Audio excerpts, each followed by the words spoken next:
നമ്മൾ ചെയ്യുന്ന പ്രവൃത്തികളും നമ്മളുടെ ആക്ഷൻസും എന്താണെന്നുണ്ടെങ്കിലും കാര്യത്തിന് ഞാനിപ്പോൾ എന്തെങ്കിലും ഒരു കാര്യം നല്ലത് ചെയ്തിട്ടുണ്ടെന്നുണ്ടെങ്കിൽ അത് എനിക്ക് മാത്രമല്ല, എൻ്റെ ഫാമിലീസ്, എൻ്റെ നാട്ടുകാർക്ക്, അവർക്കൊക്കെ അത് അഫക്റ്റ് ചെയ്യും. അതിനൊക്കെയുള്ള സൽപ്പേരും അവർക്ക് കിട്ടും. അതുപോലെ മോശമായിട്ട് എന്തെങ്കിലും ചെയ്തു കഴിഞ്ഞിട്ടുണ്ടെങ്കിലോ ആദ്യം തന്നെ പറയാം, എന്നെ കുറ്റപ്പെടുത്തുന്നതിന് മുമ്പ് വളർത്തുദോഷമാണ്, രക്ഷിതാക്കളാണ് പ്രശ്നം എന്ന് പറയും. ആ നാടിന് ചീത്ത പേര് കിട്ടും. അതായത് സദ്യ വിളമ്പുന്ന സമയത്ത് പപ്പടത്തിൻ്റെ പേരിൽ രണ്ടുപേര് അടിയുടേൻ്റെ ആ ഒരു പ്രശ്നം, അത് ചെറിയ വീഡിയോ, പക്ഷെ അതിൻ്റെ പേര് ആ ജില്ലക്കാരെ മൊത്തം ഒരു വളരെ മോശക്കാരായിട്ട് ചിത്രീകരിക്കുന്ന കൈൻഡ് ഓഫ് സിറ്റുവേഷനാണ്. അപ്പോൾ അതുകൊണ്ട് നമ്മൾ ചെയ്യുന്ന പ്രവൃത്തി എന്തായാലും അത് അവിടം കൊണ്ട് മാത്രം നിൽക്കില്ല. നമ്മളുടെ നാട്, നമ്മളുടെ തലമുറ, അതിനൊക്കെ അതിൻ്റേതായിട്ടുള്ള ഇമ്പാക്റ്റ് ഉണ്ടാകും. ഈ ജീവിത ഭൂതലത്തിൽ ഒരു മനുഷ്യൻ്റെ ഏറ്റവും വലിയ കഴിവ് എന്താണ്? എൻ്റെ അഭിപ്രായത്തിൽ ഒരു മനുഷ്യൻ്റെ ഏറ്റവും വലിയ കഴിവ് ധർമ്മചിന്തയും ദാന സ്വഭാവവും. അതാണ് ഏറ്റവും വലിയ കഴിവ്. ദാനങ്ങളിൽ ഏറ്റവും ഉന്നതനായ ഒരാൾ എന്ന് പറയുമ്പോൾ നമ്മുടെ മനസ്സിലേക്കെല്ലാം ഓടി വരിക നമ്മുടെ സ്വന്തം മഹാബലി തമ്പുരാനാണ്. അതുപോലെ തന്നെ ഒരാൾ ഇവിടെ ഉണ്ടായിരുന്നു, ഈ സൗദി അറേബ്യയിലും. രാജാവായിരുന്നില്ല, വെറും സാധാരണക്കാരനായ ഒരാൾ. ഇപ്പോഴും ഇവിടെയുള്ളവർ, അദ്ദേഹത്തിൻ്റെ ആ ഒരു കൈയൊഴിഞ്ഞ് സഹായിക്കുന്നവരെ കാണുമ്പോൾ ഇപ്പോഴും ഇവിടെയുള്ളവർ ചോദിക്കുക, നീ ആര്? ഹാത്തിം തായിയുടെ അനന്തരവനാണോ എന്നാണ്. ആ ഹാത്തിം തായ് നമ്മൾ കഴിഞ്ഞ കുറേ ദിവസമായിട്ട് ഈ സൗദിയിലെ ഹായിൽ വന്നപ്പോൾ തൊട്ട് ഇങ്ങനെ കേൾക്കാൻ തുടങ്ങി കുറേ കഥകളുണ്ട്. അപ്പോൾ ഹാത്തിം തായ് ആരാണ്, ഹാത്തിം തായിയെ കുറിച്ച് എന്താണെന്നുള്ളത് പറയണമെന്നുണ്ടെങ്കിൽ ഞങ്ങൾ പുറത്തുനിന്ന് വന്നിട്ടുള്ള ദുബായ്ക്കാരായിട്ടുള്ള നമ്മൾ പറയേണ്ട കാര്യമില്ല. ഈ ഹായിൽ തന്നെ കഴിഞ്ഞ കുറേ വർഷങ്ങളായിട്ട് താമസിക്കുന്ന നമ്മളുടെ നസീർ ഭായ് ഇങ്ങോട്ട് വരുന്നുണ്ട്. എനിക്ക് ആ കഥകൾ ഒന്ന് ഞങ്ങൾ ദുബായ്ക്കാർക്കും നാട്ടുകാർക്കും ലോകത്തുള്ള എല്ലാവർക്കുമായിട്ട് പറഞ്ഞു കൊടുക്കണം. ആരാണ് ഈ ഹാത്തിം തായ് എന്നുള്ളത്? ഈ ഹാത്തിമുത്തായി എന്ന് പറയുന്നത് ഒരു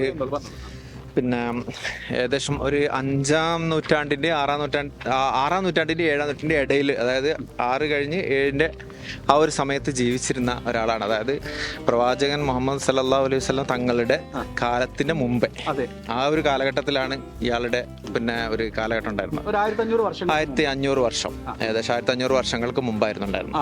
അപ്പം അയാളെ ഏറ്റവും കൂടുതൽ അറിയപ്പെടുന്നത് ധർമ്മിഷ്ഠൻ, അതായത് ഭക്ഷണം കൊടുക്കുക, ധർമ്മം കൊടുക്കുക. ഇതിന് അപ്പൊ ആ കാലഘട്ടത്തിൽ ഈ ഹൈൽ എന്ന് പറയുന്നത് നമ്മളെ ഈ കൂഫ, അന്നത്തെ കൂഫ പറഞ്ഞ ഇപ്പത്തെ ബാഗ്ദാദ്, അതേപോലെ സിറിയയുടെ ഭാഗങ്ങൾ, ഈ ഭാഗങ്ങളിൽ നിന്നൊക്കെ കച്ചവടത്തിന് വരുന്ന കാരവൻസ്, ഒട്ടകത്തിന്റെ പുറത്തും കുതിരപ്പുറത്തും ഒക്കെ കച്ചവടമായിട്ട് സാധനങ്ങൾ വരുന്ന നമ്മളെ നബിയുടെ കഥകളിലൊക്കെ നമുക്ക് എപ്പോഴും അറിയപ്പെടുന്ന കഥകളല്ലേ.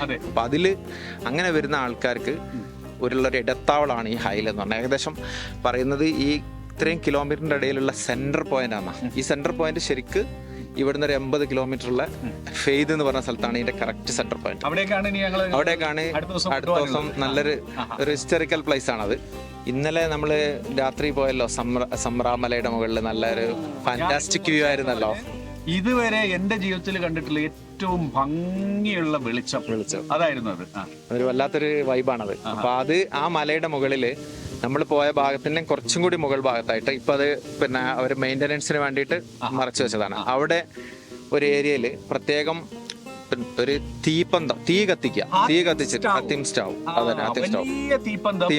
ആര് കൂഫയിൽ നിന്നും ബാഗ്ദാദിൽ നിന്നും മക്ക മദീനയിലേക്ക് വരികയാണെങ്കിൽ അവർക്ക് വഴി വരുന്നു, ഈ ലൈറ്റ് കാണുന്നു, ഹാത്തിം തായിയുടെ ഫുഡ് അവിടെ ഉണ്ട്, ബാക്കി ഹാത്തിം തായ് നോക്കിക്കോളൂ.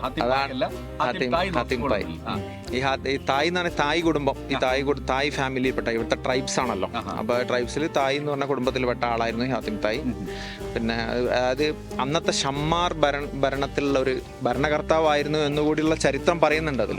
ഷമ്മാർ എമിറേറ്റ്സ് ഓഫ് ഷമ്മാർ എന്ന് പറഞ്ഞിട്ട് ശരിക്കും ഹൈൽ കേന്ദ്രമായിട്ട് ഭരിച്ച 100 വർഷത്തോളം ഭരിച്ച വലിയൊരു രാജകുടുംബം, അതിൽ പെട്ട ഒരാളാണെന്ന് പറയപ്പെടുന്നുണ്ട്.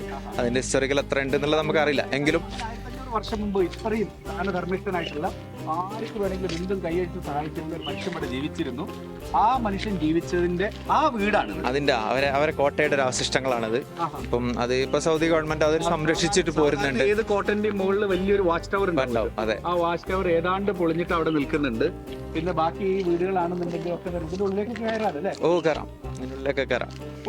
1500 വർഷങ്ങൾ കഴിഞ്ഞിട്ടും ഈ ഒരു നിർമ്മിതിയൊക്കെ ഇവിടെ. അത് ഇത് മാത്രമല്ല, ഞാൻ ഒരു കാര്യം ശ്രദ്ധിച്ചത്, ഞങ്ങൾ നേരത്തെ സൂചിപ്പിച്ചപ്പോഴാണല്ലോ ഷമി, ഈ മധുര മീനാക്ഷി ക്ഷേത്രത്തില് പോയി കഴിഞ്ഞിട്ടുണ്ടെങ്കിൽ കുഞ്ഞു കുഞ്ഞു ചെറിയ ചെറിയ ശില്പങ്ങൾ കൊത്തി വെച്ചിട്ടുണ്ട് ഓരോ ദൈവങ്ങളും. എന്നതുപോലെ നോക്കി നോക്കും. അമ്മ പുള്ളി പറയുന്നു, സൂക്ഷിച്ചു നോക്കും. ഒരു അമ്മയെ കാണാം, ഒരു കുഞ്ഞിനെ കാണാം, ഒരു മയില്, ഒരു ആമ, ഒരു ഒട്ടകം, ഒരു ഇങ്ങനെ പല പല ജീവികളെയും കൊത്തി പ്രകൃതിയായിട്ടുണ്ട് നമ്മളിങ്ങനെ സൂക്ഷിച്ചു നോക്കുമ്പോഴേ അത് നമ്മളുടെ മനസ്സിന്റെ ഇമാജിനേഷൻ അനുസരിച്ചിട്ടാണ്. ഇത് കണ്ടോ, മുന്നിൽ നിൽക്കുന്ന രണ്ടെണ്ണം എന്ന് വെച്ചാൽ 2 ഗോറില്ലകൾ ഇങ്ങനെ നെഞ്ചു വിരിച്ച് നിൽക്കുന്ന പോലെ. ഇതൊക്കെ ഒരു, എനിക്ക് തോന്നുന്നില്ല ഇതുപോലുള്ള ഒരു നിർമ്മിതി ഇവിടെ അറബ് നാട്ടില് ഈ ഒരു സൗദി അറേബ്യയിലൊക്കെ ആരെങ്കിലും പ്രതീക്ഷിക്കുന്നുള്ളത്. സത്യല്ലേ? അത് ഇതിലും വളരെ ഭംഗിയായിട്ട് നിങ്ങൾ ഇനി പോകാൻ വിചാരിക്കുന്ന അല്ലുല എന്നുള്ള സ്ഥലത്ത് നിങ്ങൾക്ക് ശരിക്കും ഇതിലും ഭയങ്കര വൈബായിട്ട് കാണാൻ കഴിയും. കാരണം ആ സ്ഥലം അത്രക്കും രസമാണ്. അവിടുത്തെ മലകൾ ഇതിലും ഭംഗിയാണത്. അത് കേട്ടോ, ഓരോ ദിവസവും സർപ്രൈസുകൾ കൊണ്ട് നമ്മളിങ്ങനെ വിസ്മയിപ്പിക്കുകയാണ്. അതായത് ആദ്യത്തെ ദിവസം റിയാദ് കണ്ടപ്പം, അവിടെ എഡ്ജ് ഓഫ് ദ വേൾഡ് കണ്ടപ്പോൾ നമ്മൾ പറഞ്ഞു ഇത് തന്നെയാണ് ലോകത്തിൽ ഏറ്റവും ഭംഗിയുള്ള കാഴ്ച എന്നുള്ളത്. അത് കഴിഞ്ഞ് നേരെ ഇവിടേക്ക് ഹായിലേക്ക് വന്ന് ഈ മുകൾ ഭാഗത്തേക്കൊക്കെ വന്ന സമയത്ത് നമ്മൾ പറഞ്ഞു ഇതാണ് ഏറ്റവും ഭംഗിയുള്ളത് എന്നുള്ളത്. പക്ഷേ ഇതുവരെ കണ്ടതെല്ലാം ട്രെയിലേഴ്സ് മാത്രം, സാമ്പിൾ വെടിക്കെട്ട്. ഇതിനേക്കാൾ ഗംഭീരമായിട്ടുള്ള ഒറിജിനൽ ആയിട്ടുള്ള കാഴ്ച, അനുഭവം, സൗന്ദര്യം അതിനി അല്ലൂലയിലും. അതുപോലെ തന്നെ അല്ലൂല എന്നുള്ളത് ഇവിടെ എത്ര കിലോമീറ്റർ ഉണ്ട് നസീർ അല്ലൂലയിലോട്ട്? ഒരു 400 കിലോമീറ്റർ വന്നിട്ടുള്ള അല്ലൂല എന്നുള്ളത് അവിടെ ആയിരക്കണക്കിന് വർഷങ്ങൾക്ക് മുമ്പ് മനുഷ്യൻ കൊത്തി ഉണ്ടാക്കിയതോ പ്രകൃതിദത്തമായി വന്നതോ ദൈവം അവിടെ സൂക്ഷിച്ചു വെച്ചിട്ടുള്ളതോ കാലം നമുക്കായി കാത്തുവെച്ചതോ എന്നറിയാത്ത അത്രയും ശില്പ ഭംഗിയുള്ള, കണ്ടു കഴിഞ്ഞാൽ എത്രയും കണ്ടു കഴിഞ്ഞാൽ, ആനയെ എത്ര കണ്ടു കഴിഞ്ഞാലും നമുക്ക് മടുക്കില്ലല്ലോ എന്നതുപോലെ തന്നെയാണ് ഇവിടുത്തെ ശില്പ ഭംഗിയും. അതിന്റെ സൗന്ദര്യത്തിൽ മയങ്ങി നിന്ന് ആസ്വദിച്ച് എനിക്ക് തോന്നുന്നു മനുഷ്യരെ കണ്ട് നമുക്ക് പെട്ടെന്ന് മടുക്കും. 1-2 വർഷങ്ങൾക്ക് കൂടെ തന്നെ ജീവിക്കുന്ന സമയത്ത്. പക്ഷെ ഇതൊന്നും, ഈ പ്രകൃതി സൗന്ദര്യമൊന്നും ഒരിക്കലും നമുക്ക് എത്ര കണ്ടാലും മടുക്കില്ല. ഓക്കെ, അത് മൈക്ക് എൻ്റെ അടുത്ത് ആയതുകൊണ്ട് ഞാൻ ഒന്നുകൂടി പറയാം. അത് എന്നെ ഉദ്ദേശിച്ച് പറഞ്ഞതാണ്, എന്നെ മാത്രം ഉദ്ദേശിച്ചതാണ്. ആ സെന്റൻസ് ഒന്നുകൂടി കേൾക്കട്ടെ, എന്താ പറഞ്ഞത്? അങ്ങനെയല്ല, വസ്ലു പറഞ്ഞില്ലേ നമുക്ക് മടുക്കില്ല കാഴ്ചകളൊന്നും. ചില മനുഷ്യരെ നമുക്ക് പെട്ടെന്ന് മടുക്കും. കുറച്ച് ഒരു വർഷം കൊണ്ട് 2 വർഷം കൊണ്ടൊക്കെ മടുക്കുന്നതായിരിക്കും. പക്ഷെ പ്രകൃതി അങ്ങനെയല്ല. പ്രകൃതി സൗന്ദര്യം എന്ന് പറയുന്നത് മനുഷ്യ സൗന്ദര്യത്തിനേക്കാൾ അതീതമാണ്. ഒരു 1.5 മണിക്കൂർ പറഞ്ഞ പ്രസംഗം ഒറ്റ സെക്കൻഡ് കൊണ്ട് ഡിം. അപ്പം നമുക്ക് ഇനി അല്ലൂലയിൽ ചുറ്റിച്ച് കാണേണ്ടി വരും.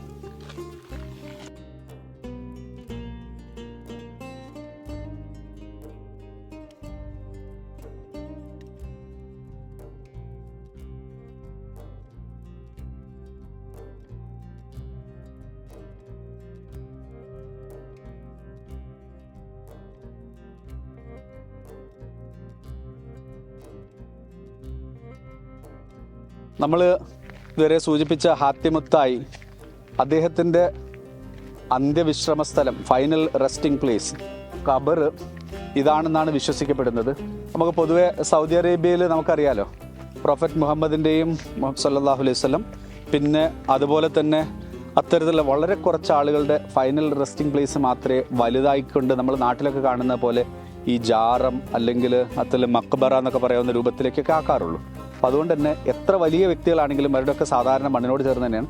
എന്നാലും ഒരു അടയാളപ്പെടുത്തലിന് വേണ്ടിയിട്ട് ഇത് ചെറിയ ചെറിയ കല്ലുകൾ വെച്ചുകൊണ്ട് നൂറ്റാണ്ടുകളായിട്ട് 1500 വർഷമായിക്കൊണ്ട് തലമുറകൾ ഈ നാട്ടുകാരോട് പറഞ്ഞുകൊണ്ടിരിക്കുന്നത് ഇതാണ് അദ്ദേഹത്തിൻ്റെ ഖബർ എന്നുള്ളതാണ്. അതോടൊപ്പം തന്നെ വേറെയും ഒരു 2-3 ഖബറുണ്ട്. അത് അദ്ദേഹത്തിൻ്റെ മകൻ, പേരക്കുട്ടികൾ അവരുടേതൊക്കെ ആകാം എന്നാണ് വിശ്വസിക്കുന്നത്.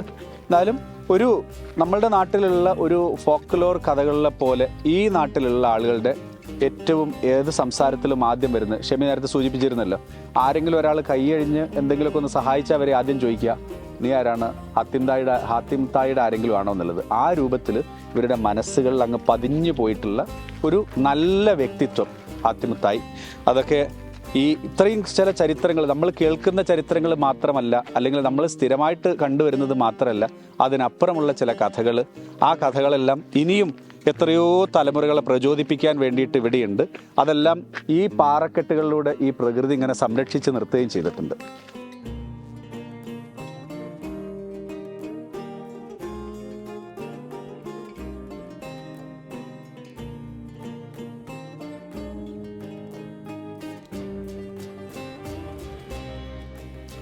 ഹാത്തിമുത്തായി Hatim bin Abdullah bin Saad bin al Hashraj al Tai എന്നാണ് അറബിക്കിലും അതുപോലെ തന്നെ ഇംഗ്ലീഷിലും എഴുതി വെച്ചിട്ടുണ്ട് അദ്ദേഹത്തിൻ്റെ കഥ ഇവിടെ തന്നെ.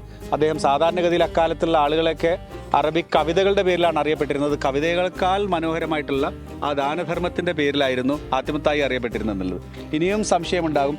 ഈ ഒരു മനുഷ്യനെ കുറിച്ച് നിങ്ങൾക്ക് അറിയണമെന്നുണ്ടെങ്കിൽ ജിതേന്ദ്ര അഭിനയിച്ച സിനിമ ഹാത്തിമുത്തായി എന്ന് പറഞ്ഞിട്ട് 1920-കളിലൊക്കെ സിനിമ തുടങ്ങിയതേ ഉള്ളൂ. രാജാ ഹരിശ്ചന്ദ്രനാണ് ശരിക്ക് ഹാത്തിമുത്തായിട്ട് നമുക്ക് കറക്റ്റ്. ഇവർക്ക് മഹാബലി മലയാളികൾക്കാണെങ്കിൽ രാജാ ഹരിശ്ചന്ദ്രന് മറ്റ് നമ്മളുടെ പുരാണങ്ങളിലൊക്കെ പറയുന്നത് പോലെയാണെങ്കിൽ അതുപോലെയാണ് ഹാത്തിമുത്തായി അറബ് ലോകത്തിന്. അതുകൊണ്ട് തന്നെ 1920 തൊട്ടിട്ടുള്ള സിനിമകൾ എടുത്തു നോക്കുകയാണെങ്കിൽ കുറേ സിനിമകൾ എല്ലാ ഭാഷകളിലും, കശ്മീരിലും പേർഷ്യൻ ഭാഷകളിലും എല്ലാ ഭാഷകളിലും, ഹിന്ദിയിൽ ജിതേന്ദ്ര അഭിനയിച്ചത് അമരേശ്വരിയാണ് അതിൽ വില്ലനായിട്ട് വരുന്നത്, ഹാത്തിമുത്തായി അറ്റാക്ക് ചെയ്യാനൊക്കെ വേണ്ടിയിട്ട് വരുന്നത്. അപ്പം അങ്ങനത്തുള്ള കഥകൾ ബോളിവുഡിൽ ഉൾപ്പെടെ വന്നിട്ടുള്ള ആ സിനിമകൾ അതിൻ്റെയൊക്കെ ആ ഒരു ഇത് ഒരു അപാരമായ ഒരു സ്കില്ലാണ് മനുഷ്യ കുലത്തിനുള്ള. കാരണം എന്ന് വെച്ചാൽ കാലഘട്ടങ്ങൾ എത്ര മാറിയാലും യുഗങ്ങൾ അവസാനിക്കുന്നത് വരെ ഇങ്ങനെ ചെയ്തവരെ, ദാനധർമ്മങ്ങളൊക്കെ നടത്തിയവരെയും സൽക്കർമ്മങ്ങൾ ചെയ്തവരെ ആരും മറക്കുകയില്ല, അവരെ എന്നും ഇഷ്ടപ്പെടുകയും. അതുകൊണ്ട് ഇതൊരു പ്രചോദനമായിട്ട് ഫസ്ലു എടുക്കാവുന്നതാണ്. കാരണം നാളെ ഫസ്ലുവിനെ ഓർമ്മിക്കണമെങ്കിൽ ഇതുപോലെ ഉണ്ടാണെങ്കിൽ ദാനധർമ്മങ്ങളൊക്കെ ഇന്ന് തന്നെ തുടങ്ങാൻ വേണമെങ്കിൽ എനിക്ക് തന്നിട്ട് തന്നെ കയ്യിന് തന്നിട്ട് തന്നെ ഇത് തുടങ്ങാവുന്നതാണ് ഫസ്ലുവിന്. ഓക്കെ, ആ ലാസ്റ്റ് പറഞ്ഞ ഭാഗം കട്ട് ചെയ്യാം, നമുക്ക് പോവാം.